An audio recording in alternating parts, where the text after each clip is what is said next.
Hi, my name is Ann Boyd, and I am the wife of candidate for office of sheriff Jeff Boyd for the Democratic primary of March 20th. I'm here today to kind of put a little more color on my experiences with the events that happened in 2014. As I had mentioned in a previous video, the timeline is where I just still can't get past the timeline. I struggle with it. I have big problems with it. And I am going to paint the picture of why I do have problems. Basically, when I'm talking about this, I want you to think about what if this were you? Or what if this were your daughter or a loved one? And what would you expect to happen? Typically, from what I have been told, what has been explained by my husband, is that when somebody comes in and makes some serious allegations against you and makes these claims, that there's a process to be followed. That there's like a 2-week window where the party that is getting accused of whatever has an opportunity to tell their side of the story as well. And then decisions get made accordingly. Things are moved through channels more swiftly. It's addressed. And that didn't happen here. And that's what I have a hard time getting my head around. There are implications on both sides of the fence when things are not handled properly. And I think that, in all fairness to all parties, everybody is owed the opportunity to speak their side.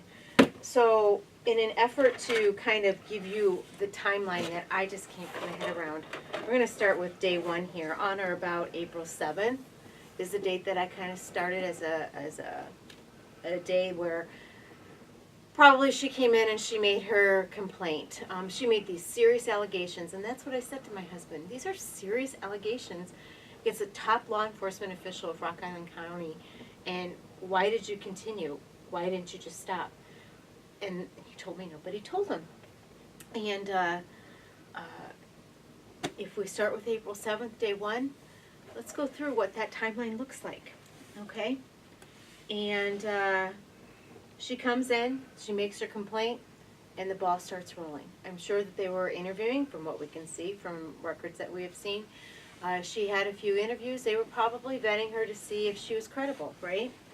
And we're going to jump through here to, I'm going to these tabs, this process. Day 22, April 28th. Well, they must have thought she was credible. They hadn't talked to my husband yet to get his side of the story. Nothing. Crickets. On this day, there's a letter from the state's attorney kicking it up to the Attorney General for an investigation. Again, nothing had been said to my husband. This woman made a complaint. What would you expect to happen? Nothing was said to my husband. Let's go through here. May 28th, day 52. She had an interview with the Illinois State Police. Many people were at that table.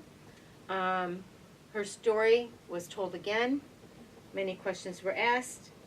Still, nothing with my husband. Not a word. Not a peep. Crickets. June 6th, day 61. There was a police report filed at the Illinois State Police. It's in the FOIA, but it's basically by her, saying that she was scared. She doesn't understand why he continues to follow her and why he continues to text her.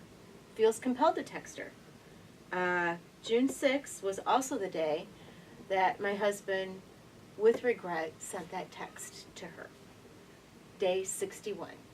And he still does not know. So, this were you, or your daughter, or loved one, how do you feel now about it, right? Kind of get a little mad. Day 63, June 8th. On or about this time, my husband receives a call from the chairman of the Democratic Party, and he point blank asked my husband about hearing rumors of a scandal at the sheriff's office. I was sitting right next to my husband when that call took place. My father-in-law was in the room when that call took place. They talked for a while. My husband gets off. I ask him, what's going on? I have no idea. I was asked about a scandal at the sheriff's office, and I said, a scandal would imply you. Is there anything you want to tell me? Nothing. He knew nothing. He called all his captains. Nothing. He knew nothing. This is day 63.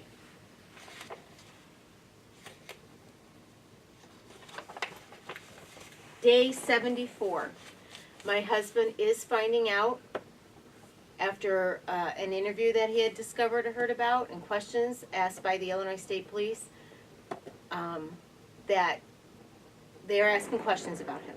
So upon finding that out, my husband had the contact card for Jorge Fonseca, Special Agent Jorge Fonseca with the Illinois State Police. And my husband, on day 74, finding out this information, voluntarily reached out to them and had conversations with them and said he would fully cooperate, had nothing to hide, would meet with them. He reached out to them. Still at this time, nothing had been said to my husband about the complaint that this woman filed back on or about April 7th, day 1. 74 days had passed. My husband was aware of a complaint, but not the seriousness of it or a lot of the details surrounding the complaint.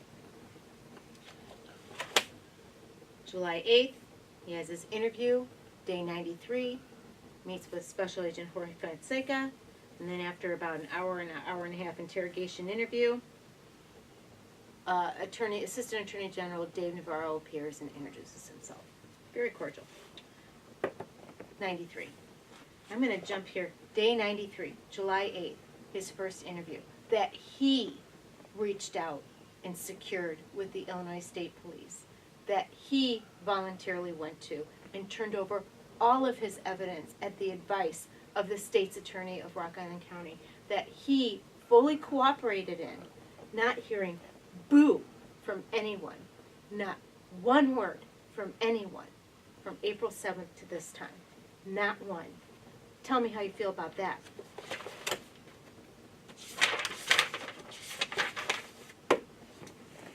September 11th, 158 days, the no contact order that this woman probably wanted from April 7th complaint that I would expect, or that you would expect for anybody else in this situation, was issued to my husband by the Attorney General 158 days after she made her initial complaint. You cannot tell me that this timeline isn't compelling. You cannot tell me. I cannot get my head around how it went so long without him knowing, without anyone saying a word, but behind the scenes, oh, people knew. And I fundamentally disagree with how this was handled from the word go. From the word go. You don't do that to anybody. Thank you.